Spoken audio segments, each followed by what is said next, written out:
আজকের দিনে দেখবেন প্রায় সব বয়সের মানুষই ইউটিউবার হতে চায়। কেউ আমার সঙ্গে দেখা হলে আমাকে একটা প্রশ্ন করে, ভাই তুই কি শুধু ইউটিউবই করিস না অন্য কিছু কাজ করিস?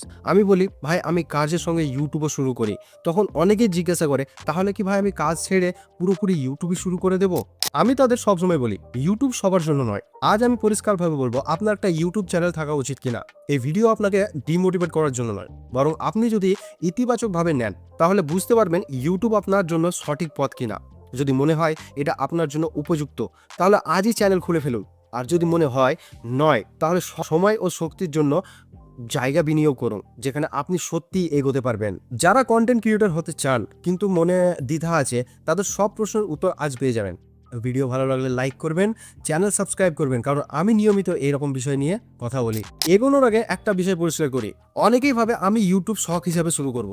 যদি চলে তো ভালো, আর যদি না চলে তো ছেড়ে দেবো। যদি এমন মানসিকতা হয় তাহলে বিশেষ কিছু ভাবার দরকার নেই, আপনি ইউটিউব শুরু করে দিন। কিন্তু যদি সত্যি এটাকে পেশা হিসেবে নিতে চান, তাহলে নিজের কাছে 5টা গুরুত্বপূর্ণ প্রশ্ন করুন। সবগুলোর উত্তর যদি হ্যাঁ হয়, তাহলে আপনি সিরিয়াসভাবে শুরু করতে পারেন। একটি উত্তরও যদি না হয়, তাহলে আগে নিজেকে প্রস্তুত করুন। প্রথম প্রশ্ন, আপনি ইউটিউবার হতে চান কেন? শুধু জনপ্রিয়তা, কুল ফ্যাক্টর বা বেশি আয়ের লোভে? তাহলে সতর্ক হন।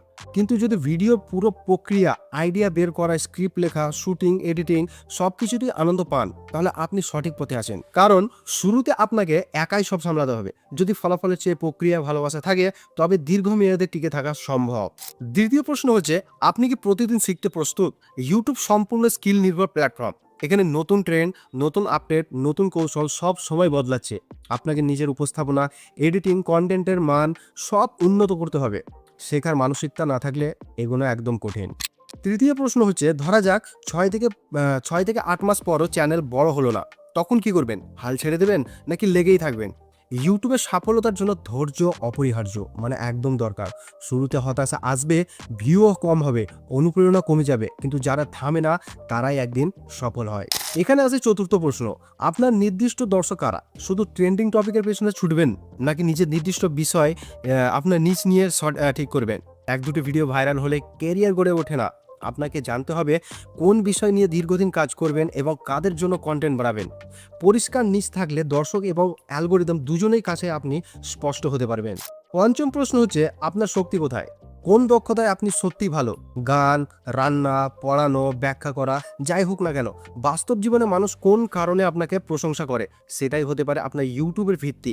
যদি নিজের বিশেষতায় না বুঝেন, তাহলে ঠিক খুঁজে পাওয়া কঠিন যে আপনি ইউটিউব কি করতে শুরু করবেন। অনেকেই বলেন ইউটিউব করতে চাই কিন্তু কি নিয়ে করব বুঝতেই পারছি না।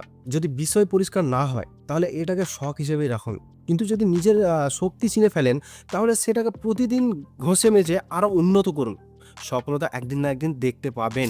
এবার আপনারা কমেন্টে জানাবেন এই 5টি প্রশ্নের উত্তরে আপনার অবস্থাটা কিরকম। সব উত্তর যদি ইতিবাচক হয়, তাহলে 2026 সাল থেকে ইউটিউবকে সিরিয়াস পেশা হিসেবে নিয়ে নিন। এখানে অসংখ্য সুযোগ আছে, যা কাজে লাগাতে পারলে বড় কিছু করা সম্ভব। আপনার জন্য রইল শুভকামনা। আবার দেখা হবে নতুন আলোচনায়।